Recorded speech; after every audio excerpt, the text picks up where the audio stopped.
Our Your Voice, Your Vote coverage continues with a closer look at some of the local races here in mid-Missouri. Tonight, we are focusing on Missouri's 44th State House District. ABC 17's Mitchell Kaminsky spoke with Bryce Beal and John Martin, the two candidates in the Republican Party who are running for the seat. Megan Lucas, Bryce Beal, and John Martin share most of the same views, such as being pro-gun, pro-life, and pro-charter schools. However, each has a slightly different approach on how to handle some of the issues mid-Missouri is facing.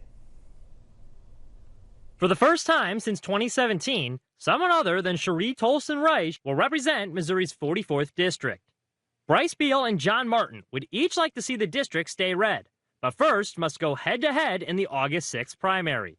Beal says his primary focuses are the economy, illegal immigration, and strengthening prosecution. I've heard from folks in law enforcement and also from my own experience is that we need better prosecution, we need more prosecutors, and we need them there for longer times so that they get the hang of things and can effectively prosecute and keep the criminals off our streets once the cops do the hard work of catching them. Part of his plans for creating more jobs include working with the University of Missouri in its nuclear reactor expansion. Martin says his biggest priorities are cutting income tax, law enforcement, infrastructure, and education. Martin believes that his plan to cut income tax will help address some of the homelessness issues.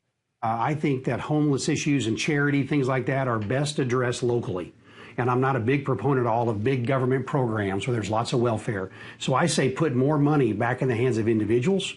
Those individuals can give to their churches or other charity type organizations, and they can help in those needs on a local basis. Each candidate is strong pro-life, but Martin is open to exceptions if the life of a mother is at risk. The life of the mother, I think, it needs to be very clear in the law that if the life of the mother is at risk, that the doctor feels, that he has the ability to, and the family themselves to make those decisions. So I think that's important. Beal is focusing on defeating a ballot measure in November that leaves the issue up to the voters. There have been doctors who said they will certify that any pregnancy is a risk to the health of the mother.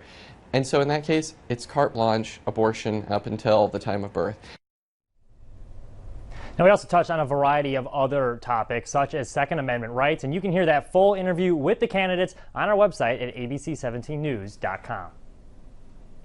Mitchell, thank you. The winner of the primary will take on Democrat Dave Rathel. Now, you can also watch our full interview with him to learn more about his platform on abc17news.com.